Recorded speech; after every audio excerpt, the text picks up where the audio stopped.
A very happy new year to all my dear folks. और इस although I'm late to wish you all guys, but 2025 में I have decided to give you something unique and special, that I'm going to start reviewing the best of the best movies which I have watched so far. Review नहीं, एक तरीके से I would like to discuss, और मैं आपको recommend भी करूँगी वो movies, so that if you have if you are a great enthusiast, if you are a cinephile, or if you are a film enthusiast, you can watch the movie and you can of course do a lot of experiment with these movies.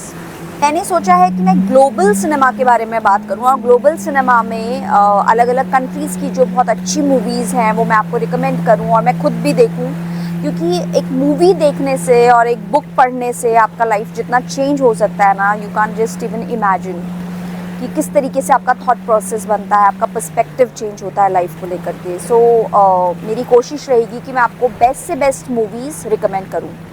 So here I am going to talk about Iranian cinema. ईरानी cinema मुझे हमेशा से ही बहुत fascinate करता था because of its realism, और सबसे बड़ी चीज़ है दूसरी कंट्री के होने के बावजूद आप उस सिनेमा से कनेक्ट करते हैं. यू विल फील रिलेटेबल, दो आपने वो चीज़ें आपके साथ ना भी हुई हो फिर भी आप रिलेट करेंगे उस सिनेमा के साथ. वो एक खासियत होती है. विजुअली रिप्रेजेंटेशन बहुत ही डिफरेंट होता है. And I have one more thing which I have noticed, जो मैंने अभी तक जो मूवीज़ देखी हैं वो चिल्ड्रन पर्सपेक्टिव को लाने की बहुत कोशिश करते हैं. तो अभी like recently I have watched few movies like जैसे द सॉन्ग ऑफ स्पैरोज थी, उसमें भी चिल्ड्रन का पर्सपेक्टिव उन्होंने डालने की कोशिश करी थी. Then there was one more movie, I just don't remember, the school of son, something like that. I will just write it, mention it over here. I think school of son ही थी, वो थी. And then there was the cow. So different जो movies हैं may B वो दूसरे subjects पे बनी हो तो चिल्ड्रन का पर्सपेक्टिव लेने की ज़रूर कोशिश करते हैं. तो ऐसे ही एक चिल्ड्रन पर्सपेक्टिव को लेकर के एक बहुत ही ब्यूटीफुल मूवी जो अभी मैंने recently I think 2 days back मैंने जो देखी, that is where is the friend house. And I must say you guys must watch that movie because there are plethora of reasons, लेकिन सबसे बड़ा रीज़न ये है कि बहुत ही इमोशनल और बहुत ही ब्यूटीफुल तरीके से एक जो सिंपल सी स्टोरी को नरेट किया गया है. एज सच कोई इतना बड़ा प्लॉट नहीं है. इट्स जस्ट एक फ्रेंड जो कि है वो अपने फ्रेंड का घर ढूंढ रहा है जस्ट बिकॉज उसकी जो नोटबुक है, उसके दूसरे फ्रेंड की जो नोटबुक है वो गलती से उसके पास आ गई है. एंड ही इज़ वरिड कि अगर वो नोटबुक उसके पास रही तो वो अगले दिन होमवर्क करके नहीं आता है वो बच्चा, तो he might get expelled from the school. तो उस बच्चे के जो इमोशंस है अपने फ्रेंड का घर ढूंढने में, और वो जिस तरीके से जाता है अपने, उसको पता नहीं है उसका एड्रेस, उसको सिर्फ उसका नाम पता है. एंड वो अपने घर से जो दूसरे विलेज में ट्रैवल करता है, जस्ट मतलब पूरी आप बोल सकते हैं कि पूरा दिन बिता देता है उसका घर ढूंढने के लिए. क्या होता है क्या नहीं होता है that is another thing. But उसमें जो इमोशन उस बच्चे के दिखाए गए हैं ना, 7 साल का बच्चा है वो बेसिकली. एंड मुझे इतना ज़्यादा रिलेट किया क्योंकि I also have a Neiphiu and I have seen him the kind of emotion children have.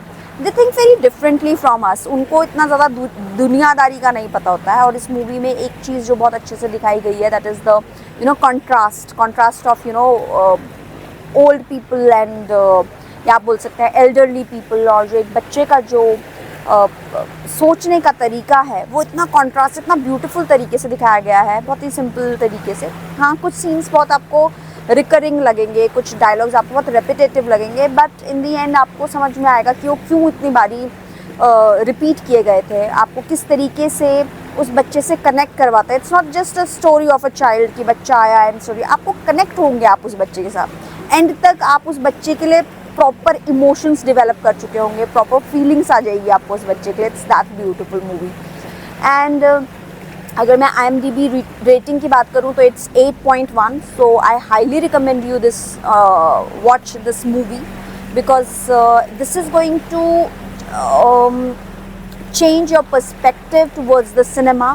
किस तरीके से सिंपल स्टोरी बिना किसी म्यूज़िक के, बिना किसी कमर्शलाइजेशन के, किस तरीके से मूवीज़ को रिप्रेजेंट करते थे। और ये मूवी काफ़ी पुरानी है, इट्स आई थिंक 80s 87 88 की मूवी है।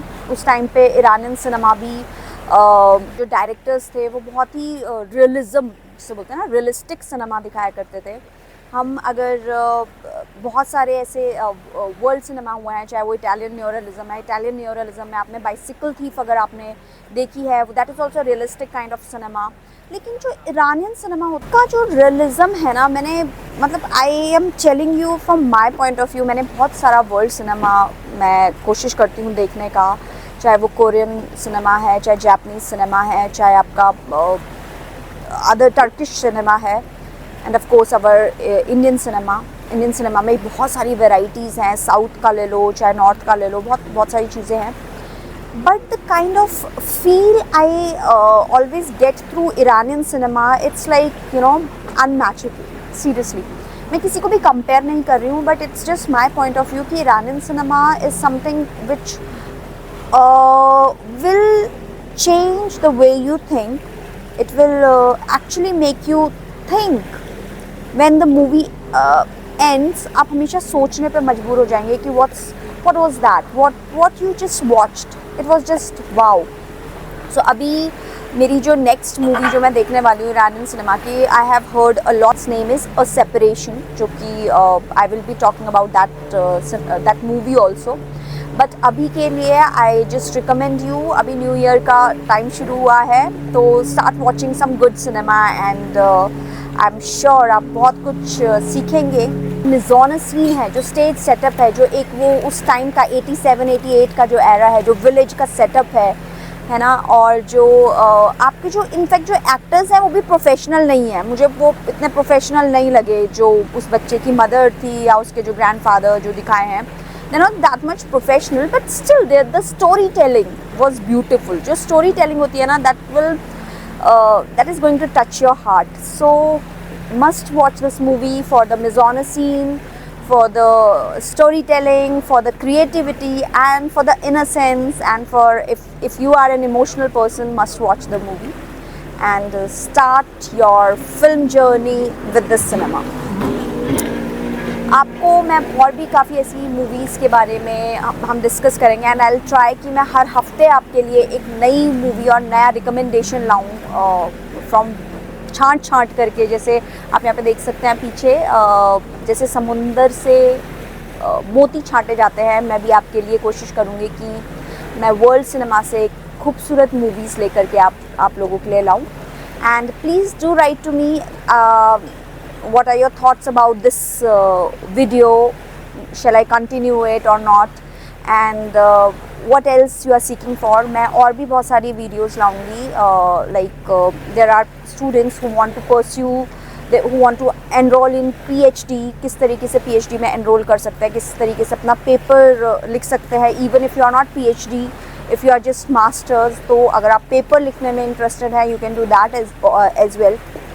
So if you are interested for that, please do write that on the comment section. I'll be waiting for your comments, and till then have a very nice day and happy new year.